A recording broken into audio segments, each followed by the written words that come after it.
أعوذ بالله من الشيطان الرجيم.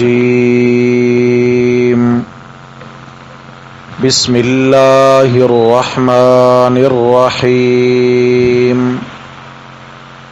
مثل الذين ينفقون أموالهم في سبيل الله كمثل حبة أنبتت 7 سنابل في كل سنبلة 100 حبة والله يضاعف لمن يشاء والله واسع عليم. مثل الذين ينفقون أموالهم في سبيل الله، مثال ان لوگوں کی جو اپنے مال اللہ کی راہ میں خرچ کرتے ہیں، کمثل حبہ، ان کی مثال ہے ایک دانے جیسی، انبتت 7 سنابل، کہ اگائیں اس نے 7 ڈالیاں، فی کل سنبلۃ 100 حبہ، ہر ڈالی میں ہے 100 دانہ، واللہ یضاعف لمن یشاء، اور اللہ تعالی بڑھا کر دیتا ہے جسے وہ چاہتا ہے، واللہ واسع علیم، اور اللہ تعالی بڑی وسعت والے، سب کچھ جاننے والے ہیں۔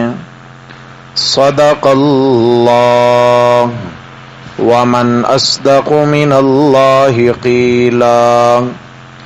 اللہم صل علی سیدنا و مولانا محمد وعلى آل سيدنا ومولانا محمد وبارك وسلم عليه۔ گرامی قدر سامعین حضرات محترم، درس قرآن مقدس کے سلسلہ میں تیسرا پارہ سورۃ البقرہ اور سورۃ البقرہ کی آیت نمبر 261 آج ہمارے سبق میں شامل ہے۔ اللہ جل جلالہ ہمیں اس آیت بینہ کے مطابق زندگی گزارنے کی توفیق نصیب فرمائے۔ حضرات محترم، جیسا کہ آپ دوستوں کو معلوم ہے کہ سورۃ البقرہ میں 4 بڑے بڑے عنوان بیان ہو رہے ہیں۔ سب سے پہلے اللہ کی توحید ہے، لا الہ الا اللہ۔ اب اس کو مختلف پہلوؤں سے بیان کیا گیا۔ یا ایھا الناس اعبدوا ربکم، پہلے پارے میں کہ اے لوگو عبادت کرنی ہے تو صرف کس کی؟ اس لیے اللہ ہی کی عبادت کریں کہ ہمیں کلمہ یہی سکھاتا ہے، لا الہ الا اللہ، کہ اللہ کے سوا کوئی عبادت کے لائق نہیں ہے۔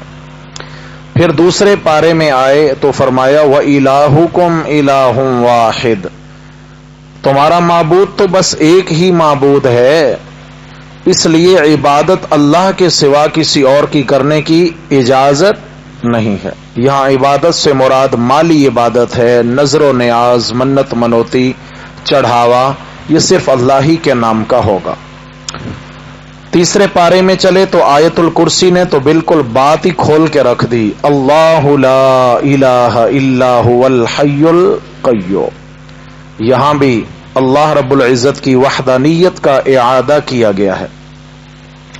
ساتھ ساتھ پہلے پارہ سے ہی آپ صلی اللہ علیہ وسلم کی رسالت و نبوت کے مسائل بھی بیان ہوئے ہیں کہ آپ صلی اللہ علیہ وسلم حضرت ابراہیم علیہ السلام کی آل و اولاد میں سے ہیں، تو اے مشرکین مکہ، جب تمہارا یہ نظریہ ہے کہ ابراہیم علیہ السلام ہمارے بڑے ہیں، تو پھر یہ میرے محبوب پیغمبر صلی اللہ علیہ وسلم بھی ابراہیمی ہیں، تم ان کو بھی اپنا بڑا تسلیم کرو۔ تم ان کی اتباع بجا لاؤ، ان کی اطاعت کرو۔ آپ صلی اللہ علیہ وسلم کی رسالت کا مسئلہ اس رنگ میں بیان ہوا۔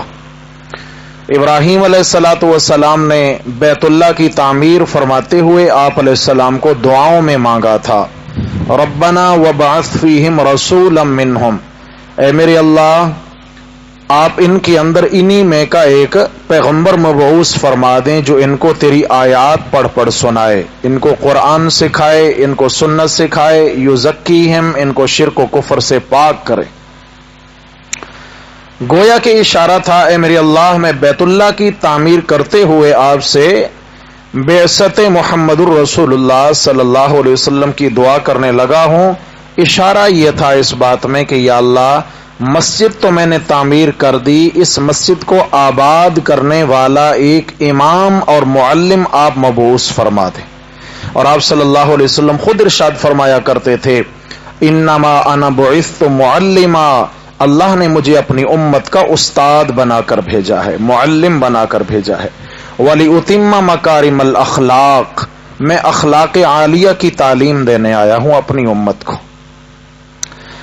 پہلا مسئلہ اللہ کی وحدانیت کا، دوسرا آپ صلی اللہ علیہ وسلم کی رسالت و نبوت کا، اور تیسرا مسئلہ ان دو مسائل کا محافظ مسئلہ جہاد فی سبیل اللہ، جو کہ ہم کئی آیات میں پڑھ چکے ہیں۔ جہاد نام ہے جانی قربانی کا، اور جان قربان کرنا، گردن کٹانا بہت مشکل کام ہے۔ گردن کٹانا اسے آئے گا جو کم از کم مال قربان کرنا تو جانتا ہو، جو 10 روپے اللہ کی راہ میں قربان کرنا نہیں جانتا، وہ گردن کیا، وہ تو ناخن بھی نہیں کٹائے گا، بہت مشکل ہے۔ اس لیے جہاد فی سبیل اللہ کے ساتھ ساتھ انفاق فی سبیل اللہ، اللہ تعالی رزق حلال دیں تو اس کو اللہ کی راہ میں خرچ کیا جائے۔ بالکل پہلے پارے کے آغاز میں چلے تھے، فرمایا ھدی للمتقین، یہ قرآن تقوی والوں کی رہنمائی کرتا ہے۔ کون ہیں تقوی والے؟ الذین یؤمنون بالغیب ویقیمون الصلاۃ ومما رزقناہم ينفقون، ومما رزقناہم ينفقون، جی وہ ہیں جو ہمارے دیے ہوئے میں سے ہماری راہ میں خرچ کرتے ہیں، ہمارے دیے ہوئے میں سے ہماری راہ میں خرچ کرتے ہیں۔ اشارہ بڑا عجیب ہے اس میں، فرمایا کہ ہم پر احسان نہیں کرو گے اگر ہماری راہ میں خرچ کرو گے، تمہارا تو ہے ہی نہیں، دیا ہوا بھی ہمارا ہے۔ سمجھ آ گئی؟ انسان دنیا میں آتا ہے تو خالی ہاتھ، ہاں بھائی ہوتا ہے پاس کچھ، خالی ہاتھ، ننگے بدن، حفاتن عوراتن غرلا، ننگے پاؤں، ننگے سر، ننگے بدن، ہاتھ خالی، کچھ بھی نہیں ہے۔ اور جب دنیا سے جاتا ہے تو اسی طرح ہاتھ خالی، کچھ بھی ساتھ لے کر نہیں جاتا۔ تو معلوم ہوا کہ اللہ تبارک و تعالی نے دنیا میں بندے کو بھیجا ہے تو دنیا کے اندر اپنے بندے کی خدمت کا انتظام فرما دیا ہے، اور یہ حقیقت میں دیا ہوا کس کا ہے؟ اللہ کا۔ فرمایا میرے دیے ہوئے میں سے میری راہ میں خرچ کرو۔ آج کے سبق کے اندر چھٹی مرتبہ، پیچھے 5 مرتبہ انفاق فی سبیل اللہ کا مسئلہ ہم پڑھا ہے دوسرے پارہ میں، یہاں چھٹی مرتبہ انفاق فی سبیل اللہ کا مسئلہ ہے۔ یہ تیسرے پارے کا آغاز ہوا تھا آیت الکرسی سے پہلے، تو یہاں بھی یہی بات ارشاد فرمائی تھی، یا ایھا الذین آمنوا انفقوا مما رزقناکم، اے ایمان والو خرچ کر لو۔ کیا خرچ کریں؟ فرمایا مما رزقناکم، ہمارے دیے ہوئے میں سے خرچ کر لو۔ اچھا، مما کا لفظ یہ من ما، اشارہ ہے اس میں سارا نہیں خرچ کرو، مما خود بھی کھاؤ اور میں اللہ کی راہ میں غریبوں کو بھی کھلاؤ، خود بھی برتو اور غربا فقراء پہ بھی خرچ کرو، خود بھی استعمال کرو، میں اللہ کے دین کی راہوں میں بھی خرچ کرو۔ اس لیے فرمایا مما، کچھ خود رکھو کچھ دے دو، اور تمہارا نہیں ہے کس کا؟ ہمارا ہے، ہمارا۔ اللہ اکبر۔ تو یہاں فرمایا کہ اے ایمان والو خرچ کرو مما رزقناکم، ہمارے دیے ہوئے میں سے، من قبل ان یاتی یوم، خوف ہے کہ کہیں وہ دن نہ آ جائے کہ تم ایسے ہی ہاتھ پہ ہاتھ دھر کے بیٹھے ہو اور تم نے میں اللہ کی راہ میں مال خرچ کر کے آخرت کا ذخیرہ نہ کیا ہو، ان یاتی یوم، اور ناگہاں وہ دن آ جائے، لا بیع فیہ کہ جس میں تجارت نہیں چلے گی. قیامت کا دن ہے, اس دن خرید و فروخت نہیں ہوگی کہ انسان کہے میں یہاں کچھ مال وال کما کے کچھ بچت وچت کر کے چلیں ٹھیک ہے میں فرشتوں کو رشوت دے دوں یا اللہ تعالیٰ کو ہی کچھ دے دوں اور میں یہاں جان چھڑا لوں, تو ایسا نہیں ہوگا. لا بیع فیہ. نمبر 2 ولا خلۃ, نہ اس دن دوستی کام آئے گی. دنیا میں اگر کسی جاگیردار مالدار کسی وڈیرے سے تعلق اور دوستی تھی تو یہ دنیا میں رہ گئی, وہاں کوئی دوستی چھڑانے والی. ایک اور مقام پہ آیا کہ دنیا کے اعتبار سے تو ساری دوستیاں وہاں ختم ہو جائیں گی, البتہ تقوی کی بنیاد پر جو تعلقات ہیں وہاں بھی کام آئیں گے. تقوی الا المتقین, تقوی والوں کا تعلق وہاں بھی قائم دائم رہے گا. ولا شفاعہ, اس دن کے آنے سے پہلے مال خرچ کر لو جس دن میں کسی کی سفارش سے کوئی چھوٹنے والا نہیں ہے. یعنی کوئی ایسا نہیں ہے کہ اپنے زور سے اللہ سے کہے یا اللہ یہ اپنا بندہ ہے اسے جانے دیں, فرشتوں سے کہے یہ اپنا بندہ ہے, دنیا میں چل جاتا نا یہ اپنا ایسے آنے دیں یہ اپنا ایسے جانے دیں. یہاں تو اپنوں کے آنے جانے پر کوئی پابندی نہیں ہے, مگر لا شفاعہ, وہاں کوئی اپنا پرایا نہیں ہوگا, وہاں اعمال پہ چھوٹ ہوگی. کس پہ بھائیو؟ اعمال پہ چھوٹ ہوگی. اور میرے رب نے فرمایا والکافرون هم الظالمون, اصل ظالم تو کافر ہی ہیں. کون ہے اصل ظالم؟ تو چلیں تو یہاں چھٹی بار ترغیبی انداز ہے. اب یہاں اتنا خوبصورت ترغیبی انداز ہے, اتنا خوبصورت ترغیبی انداز کہ دل چاہتا ہے کہ بندہ لگا دے. ایسا انداز اس آیت کے اندر جو آیت نمبر 261 آنے لگی ہے. فرمایا مثل الذین ينفقون اموالهم فی سبیل اللہ, مثال ان لوگوں کی جو اللہ کے راستے میں اپنے مال خرچ کرتے ہیں. اب اپنے کیوں کہا؟ محنت تو کرتے ہیں بیچارے, کماتے ہیں, خون پسینے کی کمائی ہے, خون پسینے سے کما کر لایا اور فرمایا ينفقون, اللہ کی راہ میں خرچ کر دیا. خود بھی ضرورت مند ہے لیکن اپنی ضرورت کو پیچھے رکھ کر دوسرے لوگوں کی ضرورت کو فوقیت دی ہے, اللہ کے حکم کو فوقیت دی ہے اور اللہ کی راہ میں مال خرچ کیا.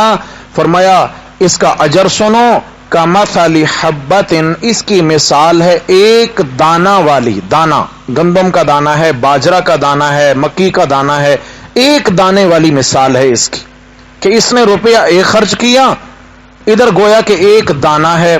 کیسے؟ فرمایا ایک کسان ہوتا ہے, وہ زمین میں ہل چلاتا ہے اور ہل چلا کے اس میں بیج بو دیتا ہے, کھیتی کے لیے بیج بو دیتا ہے. بیج ڈال کے ہل چلا کے اس بیج پہ مٹی ڈال دیتا ہے اور بیج گم ہو گیا مٹی کی تہوں میں, مٹی کے اندھیروں میں دانہ گم ہو گیا. اللہ جل جلالہ کیا فرماتے ہیں کہ اس دانے کا منہ نرم کرتے ہیں. ہاں جی, زمین کی نمی کے ذریعے وہ دانہ نرم ہوتا ہے, نرم ہوتا ہے, پھولنا شروع ہو جاتا ہے, پھٹنا شروع ہوتا ہے, اور ایک نوک جو ہے اس کی ایک سائیڈ سے اللہ تبارک و تعالی ایک کومپل اس سے نکالتے ہیں. وہ کومپل اس کی 7 شاخیں ہوتی ہیں. مثلا گندم کا دانہ ڈالا ہے تو کیا ہے اس میں ایک دانے میں سے کتنی شاخیں نکلی ہیں جی؟ 7 شاخیں. قرآن کہہ رہا ہے 7 شاخیں نکلی اس میں سے. اچھا 7 سے زیادہ بھی تجربے میں ہم نے تو دیکھا ہے, گاؤں دیہات کے جو لوگ ہیں ان کو تو بہت تجربہ ہے اس معاملے. تو شاخیں نکلی اور فرمایا انبتت 7 سنابلا, ہر شاخ پہ ایک ایک ڈالی لگی, ایک ایک سٹا, ایک ایک ڈالی لگی اس پر. اور فرمایا فی کل سنبلۃ 100 حبہ, پھر میں اللہ نے ہر ڈالی کے اندر, ہر سٹے کے اندر 100 دانہ بھرا. کتنے؟ 100 دانہ بھرا. اس نے کتنے دیے تھے؟ ایک. رب نے لوٹا کر کتنے دیے؟ 700 لوٹا کر دیے.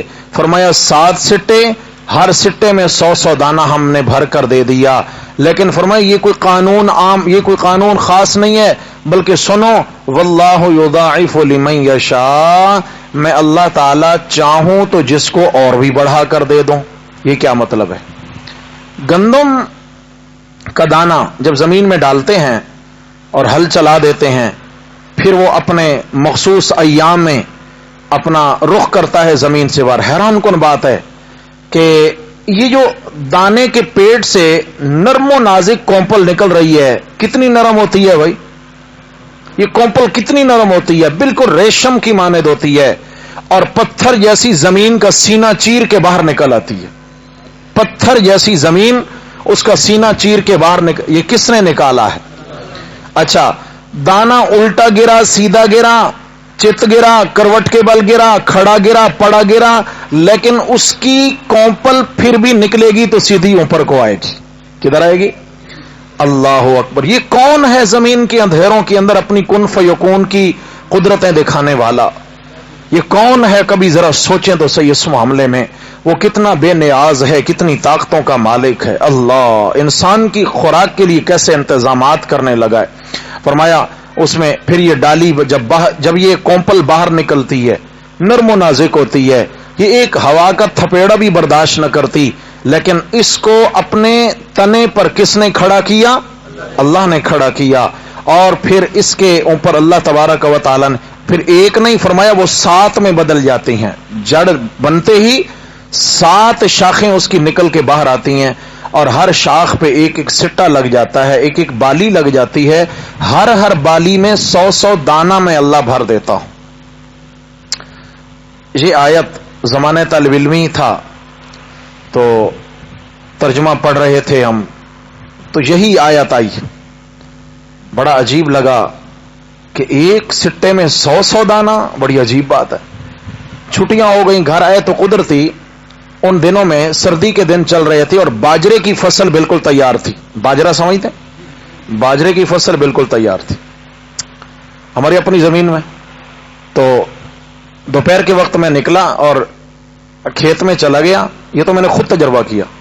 میں نے مڈل کلاس سٹا لیا، بہت لمبے لمبے سٹے بھی تھے، بہت لمبے لمبے، اور چھوٹے چھوٹے بھی. میں نے تقریباً ایک ہاتھ کے بقدر سٹا لیا اور یہ ارادہ کیا کہ آج میں اس کے دانے شمار کروں گا، کتنے دانے ہیں اس میں.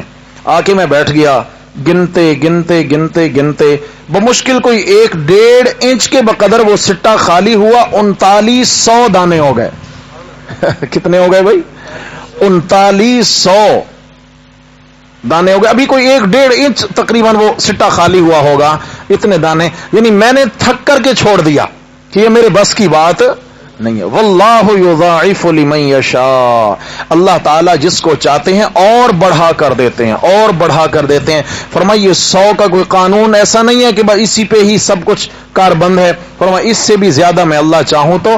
کبھی مکی کا سٹا دیکھیں، مکی کا، میرے رب نے کتنی خوبصورتی سے دانے پروئے ہیں اس کے اندر، کتنی خوبصورتی سے دانے پروئے ہیں.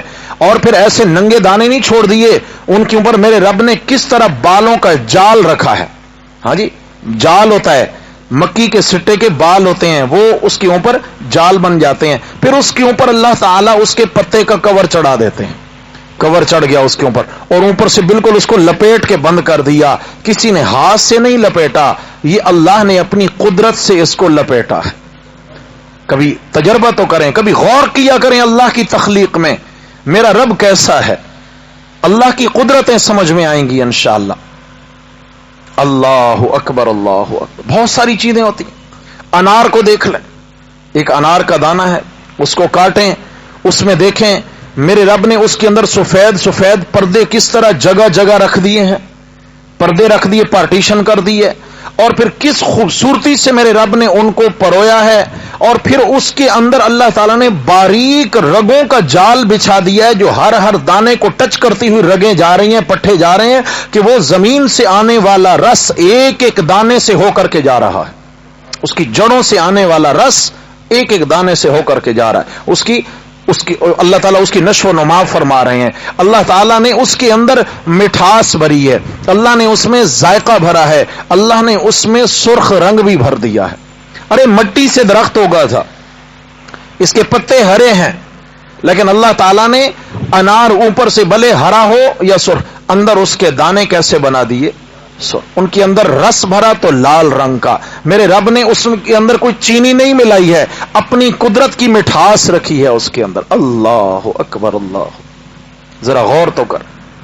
تربوز دیکھیں، تربوز کتنا موٹا چھلکا ہے اس کا، میرے رب نے اس کی حفاظت، بندے کی خوراک کی حفاظت کے لیے سب سے پہلے تو اس کو کتنا سیکیور کیا ہے کہ اندر جو خوراک ہے نا، اندر جو گودا ہے خوراک ہے وہ بڑا نرم ہوتا ہے، کہیں وہ متاثر نہ ہو جائے ہلکی پھلکی ٹھوکر لگنے سے۔ اللہ تعالیٰ نے اس کی جلد اچھی خاصی موٹی بنا دی ہے۔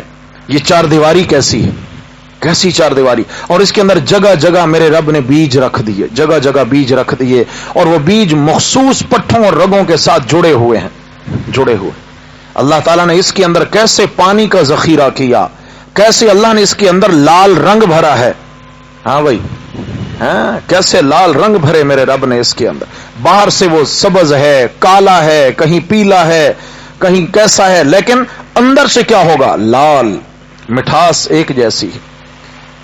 پھر قرآن مجید کہتا ہے قطع متجاورات، زمین کے ٹکڑے آپس میں ملے ہوئے ہیں، یعنی یوں کہیں کہ یہ زمین کا ٹکڑا ایک ہی چودھری صاحب کا ہے، ایک ہی مالک ہے اس کا، ایک ہی کسان ہے، وہ اس میں محنت کرنے والا اکیلا بندہ ہے، ایک ہی ندی اور نہر کا پانی اس زمین کو سیراب کر رہا ہے، اور اسی زمین اور مٹی کے اندر ایک طرح کا پانی آیا، ایک طرح کی خوراکیں اور کھاد وغیرہ ڈالی اس نے، اور ایک ہی سورج ہے جس کی آتشی کرنیں اس پہ پڑ رہی ہیں، ایک ہی چاند ہے جس کی چاندنی ان درختوں اور کھیتوں فصلوں پہ پڑ رہی ہے، مگر ایک طرف دیکھیں کھجور کا درخت وہی ہے، برابر میں کیا ہے؟ آم کا درخت ہے، برابر میں دیکھیں گندم بھی ہے، برابر میں اور کھیتیاں بھی ہیں، ٹماٹر بھی ہیں، ہری مرچی بھی ہے، سب کچھ ہے، لیکن زمین ایک ہے، پانی ایک ہی ندی سے آیا، سورج ایک ہی ہے، رات ایک ہی ہے، مالک ایک ہی ہے، محنت کرنے والا ایک ہی ہے،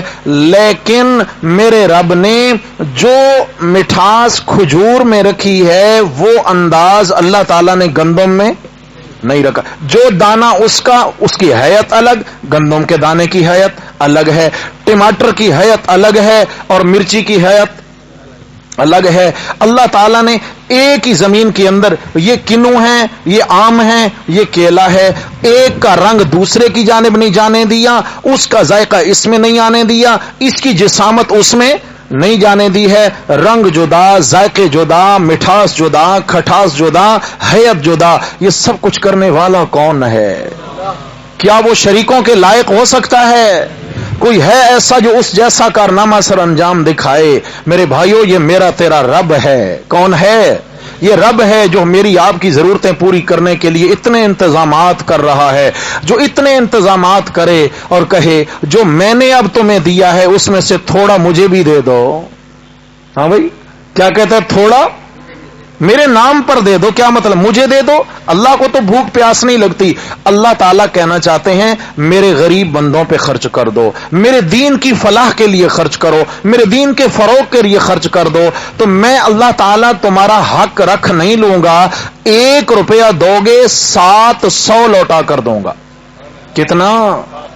فرمایا جیسے ایک دانہ زمین میں پھینکتے ہو نا، مجھ پہ احسان نہیں کرتے ہو، اپنے فائدے کے لیے کرتے ہو، اپنی کھیتی ہوتی ہے تمہاری، ایک دانہ دیا مجھے، صرف تم نے امانت دی ہے، میں اللہ نے اس امانت کو لوٹا کر 700 گنا بڑھا کر دیا ہے۔ اور اگر باجرے کی گنتی کرنی پڑ جائے تو گنا وننا بھی گم ہو جائے گا۔ صحیح ہے نا جی؟ تو یہ سب کچھ کس نے کیا میرے بھائی؟ فرمایا کہ جس نے اب مسئلہ سمجھایا کہ جس نے اللہ کی راہ میں اپنا مال خرچ کیا، اس نے 1 روپیہ خرچ کیا، تو اس کا حال ایسا ہے جیسے زمین سے ایک دانے نے 7 شاخیں اگائیں، 7 بالیاں لگیں، 100 دانے بھرے گئے، ایک دانہ دیا تھا، لوٹا کر کتنے ملے؟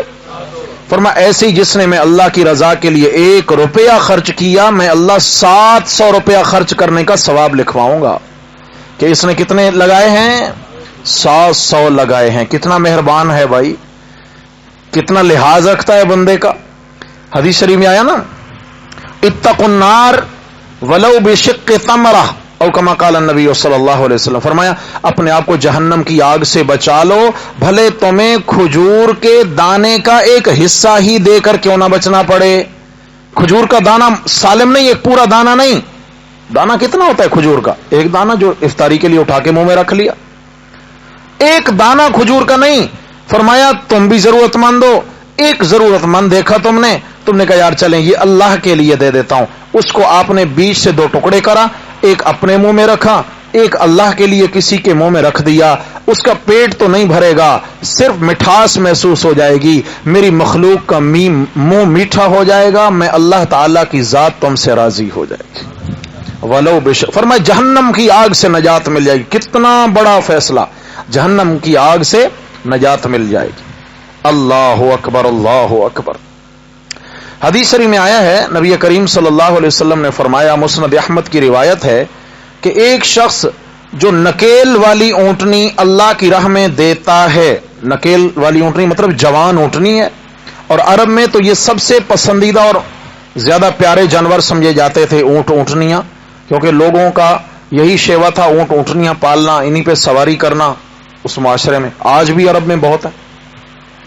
فرمایا جس نے ایک نکیل والی اونٹنی اللہ کے راہ میں دی، کیا بھلے اللہ کے راہ میں کسی کو دی، جہاد میں دی، حج پہ جانے والوں کو دے دی، قربانی میں اللہ کو دے دی، ویسے صدقہ میں اللہ کو دے دی، فرمایا جس نے ایک اونٹنی نکیل والی اللہ کو دی، میں اللہ دن قیامت کے اس کو 700 اونٹنیاں نکیل والی لوٹا کر دوں گا۔ اب وہاں کیا ہوگا، حقیقت میں اونٹنیاں تو نہیں ہوگی، مطلب اس کو اجر اتنا ملے گا جیسے گویا کہ اس نے ایک اونٹنی نہیں دی تھی، کتنی دی تھی؟ 700۔ تو میرے بھائیو یہاں پر جو مسئلہ بیان ہو رہا ہے کہاں خرچ کرنا ہے، اس مقام پر بطور خاص جو حکم آ رہا ہے وہ جہاد فی سبیل اللہ میں خرچ کرنے کے لیے۔ کس میں شاباش بولے؟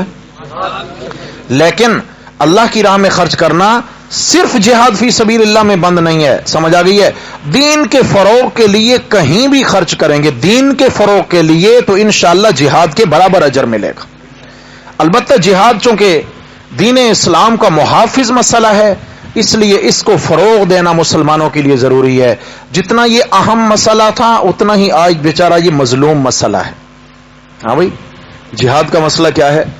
بہت مظلوم ہو گیا ہے، سمجھ آ گئی ہے؟ بیان کرنے والے بھی ہم ڈرتے ہیں، سننے والے بھی سوچ رہے ہوتے ہیں کہ بھائی بات جلدی ختم ہو جائے، کہیں چھاپا ہی نہ پڑ جائے۔ ہاں سچی بات ہے، ہم تو ڈرتے ہیں کہ بھائی پتہ نہیں کیا ہو جائے گا، کوئی پتہ نہیں آفت آ جائے گی۔ اللہ اکبر، کبھی سوچے نا اکیلے بیٹھ کر کہ جہاد کتنا عظیم عمل تھا کہ رسول اللہ صلی اللہ علیہ وسلم نے صرف 8 سالوں کے قلیل عرصہ کے اندر خود تقریباً 26 یا 29 جنگیں تو بنفس نفیس لڑی ہیں، اور 56 جنگوں میں صحابہ کی تشکیل کی ہے۔ کتنے سالوں میں بھائی؟ 8 سالوں میں۔ ایک صدی کے اندر بھی کوئی ملک ایک جنگ لڑ لیتا ہے، اس کی کمر ٹوٹ جاتی ہے، پھر وہ اٹھ نہیں سکتا ہے۔ ہم نے لڑی تھی 1965 میں، پھر 1971 میں، سمجھ آ گئی ہے؟ اس کے بعد اب جنگ کا نام آتا ہے تو کہتے ہیں یار کھائیں یا جنگ لڑیں، ہوتا ہے نا معاملہ، ابھی کھائیں یا جنگ لڑیں، کیا کیا جائے؟ تو میرے بھائیو جہاد وہ عظیم عمل ہے، جہاد وہ عظیم عمل ہے کہ اس میں اللہ تبارک و تعالی اسلام کو مضبوطی بھی عطا فرماتے ہیں اور مسلمان ملکوں کو استحکام عطا فرماتے ہیں۔ آج مسلمان کافروں کو، IMF کو سودی ٹیکس دے دے کے گزارا کر رہے ہیں۔ ایک وقت تھا کہ کافر مسلمانوں کو اپنی جان بخشی کے لیے کافر مسلمانوں کو ٹیکس دیا کرتے تھے، کافر مسلمانوں کو جزیہ دے کر رہا کرتے تھے کہ جی ہمیں ہماری حفاظت کریں، جتنا تم اب جزیہ میں کہو گے ہم دینے کو تیار۔ اللہ تعالیٰ وہ بہاریں لوٹا دیں۔ ہاں بہت دور نکل آئے ہیں بھائی، بہت دور نکل آئے، اللہ ہی خیر کرے، اللہ ہمیں اس نقطے پر من حیث القوم واپس لے جائیں، من حیث القوم اللہ ہمیں واپس لے جائیں۔ اللہ اکبر، اللہ اللہ اکبر اللہ۔ افغانستان میں خبر آئی ہے کہ وہاں کی گورنمنٹ نے اعلان کیا ہے، ابھی جو گورنمنٹ ماشاءاللہ جہاد کی برکت سے جو حکومت وجود میں آئی ہے، اسلامی حکومت، وہاں یہ اعلان ہوا ہے کہ جتنا دہاڑی ایک مزدور کی ہوگی اتنا ہی دہاڑی ملک کے وزیر اعظم کی ہوگی۔ کتنا؟ افغانستان کے وزیر اعظم کی اتنی، مطلب جتنا مہینے بعد سیلری بنے گی ایک مزدور کی، اتنی سیلری کس کی ہوگی؟ ملک کے وزیر اعظم کی، اتنی ہوگی ملک کے صدر کی۔ اور ہمارے صدر صاحب لے رہے ہیں 8.5 لاکھ روپیہ سیلری، ٹھیک ہے نا جی؟ 8.5 کرتے کیا ہیں بھائی؟ سمجھ آ گئی ہے؟ بس اللہ تعالی میرے وطن کی حفاظت فرمائے۔ ہاں اللہ تعالیٰ کوئی درد دل رکھنے والے حکمران نصیب فرما دیں، جن کے دلوں میں اسلام کا بھی درد ہو، عوام کا بھی درد ہو۔ اللہ اکبر۔ چلیں جناب، تو آپ صلی اللہ علیہ وسلم نے فرمایا جس نے ایک نکیل والی اونٹنی اللہ کی راہ میں خرچ کی، دن قیامت کی اللہ کتنی لوٹا کر دیں گے؟ 700 اونٹنیاں لوٹا کر دیں گے۔ صحابہ کرام نے پوچھا یا رسول اللہ صدقہ کہاں کہاں ہے؟ فرمایا اپنی بیوی بچوں پر خرچ کرنا بھی صدقے کا ثواب ہوتا ہے۔ صدقہ کہاں کہاں ہے؟ اپنے بیوی بچوں پر خرچ کرنے سے بھی کیا ہوتا ہے؟ صدقہ کا ثواب ہوتا ہے۔ اور فرمایا اگر جہاد فی سبیل اللہ میں خرچ کریں، بلکہ یہاں حکم عجیب آیا، فرمایا اگر اپنے بیوی بچوں پہ خرچ کریں گے ایک کے بدلے اللہ 10 عطا فرمائیں گے، اور اگر اللہ کے راہ میں قتال فی سبیل اللہ میں خرچ کریں گے ایک کے بدلے 700 گنا ملے گا۔ دنیا میں بھی اللہ لوٹا کر دیں گے اور آخرت میں بھی دیں گے، آخرت میں بھی ملے گا۔ تو حضرات محترم، حضرات صحابہ کرام رضوان اللہ علیہم اجمعین اس معاملہ میں بہت حریص تھے، بہت آگے نکلنے کی فکر میں ہوتے تھے۔ آپ دیکھیں نا کہ جس وقت جنگ تبوک ہونے لگی ہے، آپ صلی اللہ علیہ وسلم نے حکم دیا کہ بھائی فنڈ جمع کرو، کیونکہ تقریباً 900 کلومیٹر کا فاصلہ ہے، اس کے لیے سواریاں درکار ہیں، مجاہدین اسلام کے لیے اسلحہ درکار ہے، اور راستے کے لیے کھانے پینے کا بھی سامان درکار ہے، اور 900 کلومیٹر کا فاصلہ ایک سائڈ جانا بھی ہے، وہاں پتہ نہیں کتنا عرصہ رہنا ہے، جنگ کی حالت ہوگی، پھر پلٹ کے آنا ہے، تو انتظام کیا جائے۔ حضرت عثمان غنی رضی اللہ تعالی عنہ 1000 گھوڑے انہوں نے پیش کیے، 1000 گھوڑے، مطلب گھوڑے لا کر جہاد کی سواری کے لیے 900 اونٹ یہ لا کر پیش کر دیے، اور اس کے علاوہ سونے کی اشرفیوں کا ایک کپڑے کا سلا ہوا تھیلا بھر کے لائے، آپ علیہ السلام کی گود میں لا کر رکھ دیا۔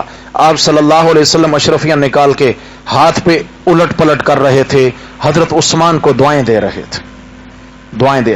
حضرت عمر فاروق رضی اللہ عنہ تشریف لائے، تو آپ نے پوچھا عمر کتنا لائے ہو یا رسول اللہ؟ آدھا گھر والوں کے لیے چھوڑ آیا ہوں اور آدھا یہاں کے لیے لایا ہوں۔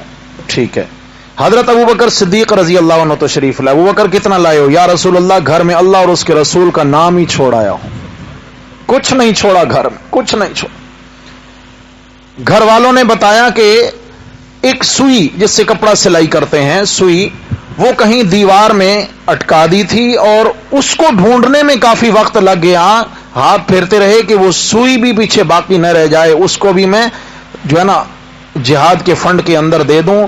ایک سوئی بھی دن قیامت کی پتنی کتنا وزن رکھے گی، وہ بھی لے کر کے آ۔ اللہ اکبر، اللہ اکبر۔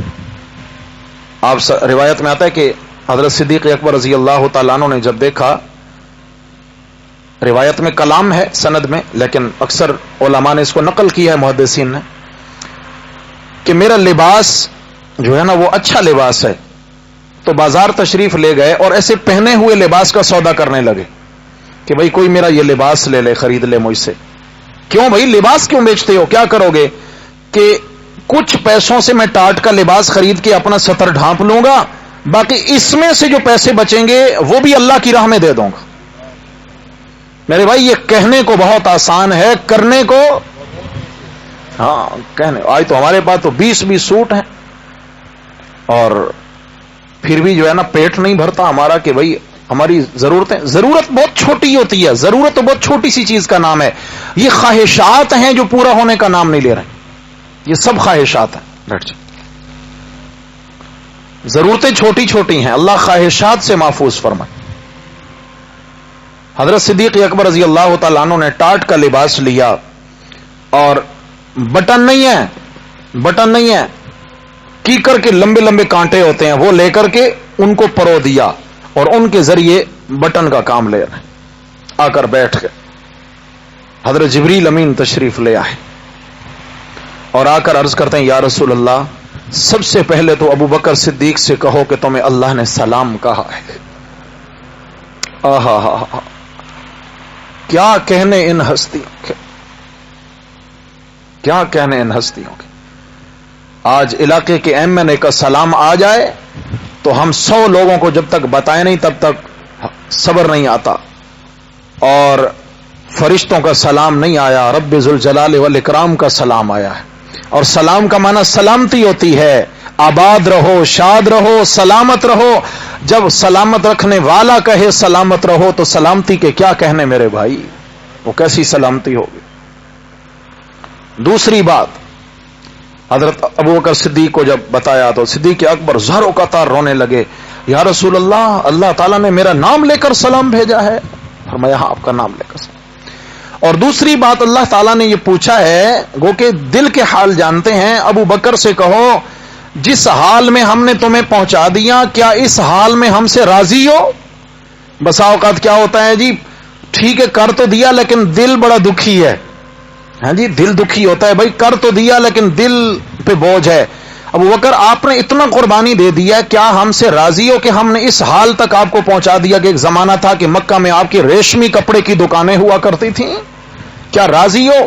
حضرت صدیق اکبر رضی اللہ تعالیٰ عنہ روئے جا رہے اور کہتے جا رہے ہیں، یا رسول اللہ، جبریل کو کہہ دیجئے، میرے رب کو کہہ دے، اے میرے رب، میں راضی ہوں تو راضی ہو جا، میں راضی ہوں تو راضی ہو جا، تو میں راضی ہوں تو راضی۔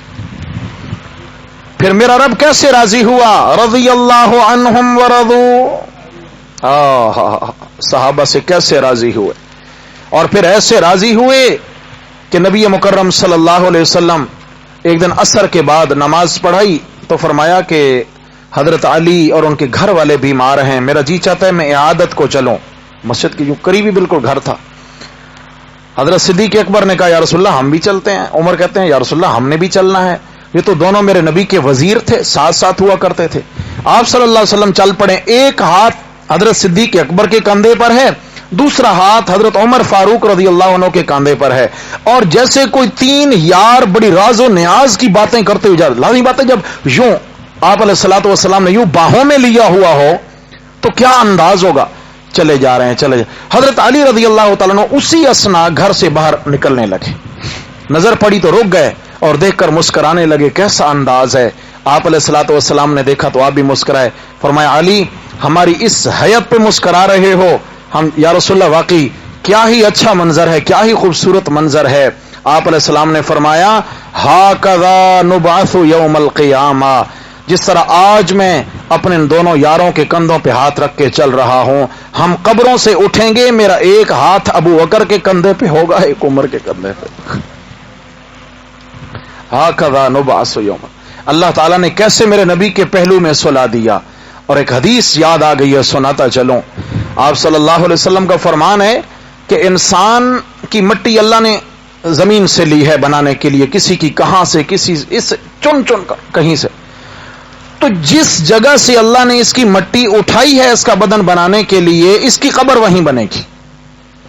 جہاں سے مٹی اٹھی ہے وہاں سے کیا بنے گی؟ وہیں قبر بنے گی۔ آپ علیہ السلام کا فرمان ہے۔ آپ صلی اللہ علیہ وسلم، حضرت صدیق اکبر، حضرت عمر فاروق رضی اللہ تعالیٰ عنہ، سب سے پہلی بات تو سوچنے کی ہے کہ تینوں ہستیاں وہیں دفن ہیں جہاں سے اللہ نے ان کا خمیر اٹھایا تھا، تینوں ہستیاں۔ اور اس سے بڑی بات یہ سوچنے کی ہے کہ جہاں کا خمیر میرے نبی کے لیے، وہیں کا خمیر ابو بکر و عمر کے لیے۔ اسی مٹی کو، جس مٹی کے لیے اپنے نبی کو پسند کیا، جس مٹی کو اپنے نبی کے لیے پسند کیا، اسی مٹی کو میرے نبی کے دو وزیروں کے لیے بھی پسند فرما دی۔ کیسا مقام، اللہ اکبر۔ تو چلیں، عرض یہ کر رہے تھے کہ فرمایا اللہ کے راستے میں خرچ کر کے ابو بکر راضی ہو کہ ناراض ہو؟ تو عرض کرتے ہیں یا اللہ میں راضی ہوں تو راضی ہو جا، میں راضی ہوں تو ہاں۔ نبی کریم صلی اللہ علیہ وسلم کو انتہائی بھوک نے ستایا، دوپہر کا وقت ہے، حضرت عثمان رضی اللہ تعالیٰ عنہ تشریف لاتے ہیں دروازے پر، آپ علیہ السلام کے داماد ہیں، دستک دی۔ سیدہ عائشہ صدیقہ رضی اللہ عنہ پوچھتی ہیں کون؟ ماں جی میں عثمان ہوں، اللہ کے حبیب سے ملاقات کرنی ہے۔ بیٹا اللہ کے محبوب نبی صلی اللہ علیہ وسلم تو مسجد میں ہیں، اس وقت مسجد کوئی نماز کا ٹائم نہیں ہے، اور کوئی سفیر بھی نہیں آئے ہوئے کسی ملک کے، کوئی قافلہ ملاقات کے لیے نہیں آیا، آپ علیہ السلام کیا کر رہے ہیں؟ تو حضرت عائشہ رضی اللہ عنہ نے رو دیا، عثمان بیٹا آپ صلی اللہ علیہ وسلم نے کئی دنوں سے کچھ نہیں کھایا، ہمارے چولہے میں کئی دنوں سے آگ تک نہیں جلی. یہ وہ ہستی ہیں جن کو میرے رب نے فرمایا کہ اگر آپ اشارہ کریں تو ہم اس پہاڑ کو سونے کا بنا دیں. لیکن نہیں، میرے پیارے نبی نے مالدار ہونے کو پسند نہیں فرمایا، فقیری کو پسند فرمایا. فقیری کو پسند فرمایا. تو آپ صلی اللہ تعالی علیہ وسلم نے، حضرت عائشہ فرماتی ہیں کہ آپ صلی اللہ علیہ وسلم مسجد میں ہیں. آرام سے بیٹھو بھائی، آرام سے بیٹھو. حضرت عثمان غنی رضی اللہ عنہ واپس انہی قدموں پہ پلٹے اور سوچتے جا رہے ہیں. کہتے ہیں کہ میں نے یہ سوچا کہ اللہ کے نبی پہ فاقے ہوں، عثمان تیری دولتوں کا کیا فائدہ. گئے اور کھانے پینے کا سامان ایک بورے میں رکھا اور وہ ایک بوری بھر کے کندھے پہ اٹھائی اور تشریف لے آئے. آ کر پھر دستک دی، ماں جی یہ راشن لایا ہوں، کھانا بنائیں، اللہ کے محبوب نبی صلی اللہ علیہ وسلم کو کھلائیں.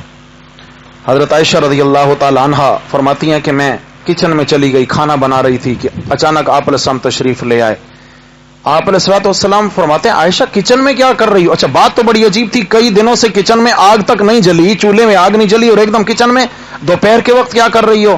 یا رسول اللہ آپ کے داماد حضرت عثمان غنی رضی اللہ عنہ تشریف لائے تھے اور اس طرح آپ کی حالت کا پتہ چلا تو واپس پلٹے اور راشن لے کے آئے ہیں، آپ کے لیے کھانا بنانے کا کہہ گئے ہیں، میں آپ کے لیے کھانا بنا رہی ہوں. آپ صلی اللہ علیہ وسلم انہی قدموں پہ پیچھے پلٹے مسجد کی جانب. آپ علیہ السلام انہی قدموں پہ پیچھے پلٹے مسجد نبوی کی جانب. اور حضرت عائشہ فرماتی ہیں میں بھی دوڑ کے گئی اور میں نے دیکھا، چونکہ دروازہ تھا بیچ میں، صرف پردہ ہٹا کے میں نے دیکھا آپ صلی اللہ علیہ وسلم نے سجدے میں سر رکھا ہوا ہے اور آپ علیہ الصلوۃ والسلام روئے جا رہے ہیں اور کہتے جا رہے ہیں اللہم انی رضیت عن عثمان فرض عنہ یا رب، مولا میں فرش پہ عثمان سے راضی ہو گیا، تو عرش سے راضی ہو جا، تو عرش پہ راضی ہو جا. اور میرا رب کیسے راضی ہوا حضرت عثمان سے؟ فرمایا ہم نے صرف حضرت عثمان سے صلح نہیں کرنی، حضرت عثمان سے راضی نہیں ہونا.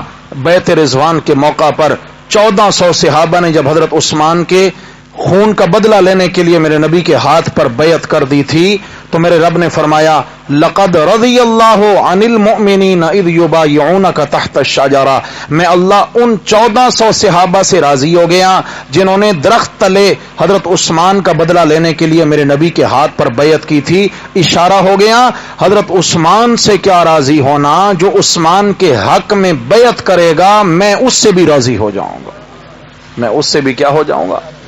میرے بھائیوں ان ہستیوں نے مال نہیں بنائے، اللہ ادھر مال آتا ادھر لٹا دیتے. اور صحابہ پوچھتے یا رسول اللہ بہترین صدقہ کون سا ہے؟ صدقہ بھی دیے جا رہے ہیں، پوچھتے یا رسول اللہ بہترین کوئی راہ بتائیں صدقے کی. آپ علیہ السلام فرمایا کرتے تھے کہ وہ صدقہ سب سے بہترین ہے کہ انسان اپنی صحت کی حالت میں اپنا مال اللہ کے راستے میں لگائے، ورنہ جب بستر مرگ پہ ہوتا ہے کہتے ہیں میرا وہ پلاٹ بھی مسجد کو دے دینا، ہاں جی وہ میرے پیسے ہیں وہ بھی کسی مدرسے میں لگا دینا، وہ بھی غریبوں پہ لگا دینا. اب وصیت بھائی تو نہ بھی کہنا تو اب یہ لگنے والے ہیں، یہ تو اب ان کی بانٹ ہونے والی ہے اگر وصیت نہیں بھی کر. اس وقت تو ایسا ہی ہے کہ جیسا انسان کھا کے پیٹ بھر لے اور اندر اور لقمہ جانے کی گنجائش نہ ہو اور بندہ کہے چل یہ برابر والے اب تو کھا لے، یہ کوئی قربانی ہوئی؟ انسان خود. پھر فرمایا کہ ایک تو حالت صحت میں جو صدقہ دیا جائے گا وہ بے مثال صدقہ ہے، اللہ کو وہ بہت محبوب اور پسند ہے، اللہ اس سے بہت راضی ہوتے ہیں. اور دوسرا حالت تونگری میں جو صدقہ دیا جائے گا. حالت تونگری کیا ہے؟ فقر و فاقہ میں، یعنی ایک بندہ ہے وہ محنت مزدوری کر کے لایا، کما کے لایا، خون پسینے کی، کہ اپنی ضرورت بھی ہے لیکن اپنے سے زیادہ کسی اور مسلمان کی ضرورت کو دیکھا یا کسی اللہ تعالیٰ کے دین کے کسی شعبے کی ضرورت کو دیکھا اور کہا میں جیسے کیسے گزارا کر لوں گا، روزہ رکھ کے میں گزارا کر لوں گا لیکن یہ میں یہاں دے دیتا ہوں، وہاں لگا دیا. اس صدقے کی اللہ کے ہاں بڑی قدر، اس کی اللہ کے ہاں بڑی قدر ہے. میرے بھائیوں کم از کم اتنا نہیں تو ہم اتنا تو کم از کم کرنے والے بن جائیں کہ ہم معمول بنا لیں کچھ نہ کچھ اللہ کی راہ میں صرف اللہ کو راضی کرنے کے لیے دینا ہے انشاءاللہ. کچھ نہ کچھ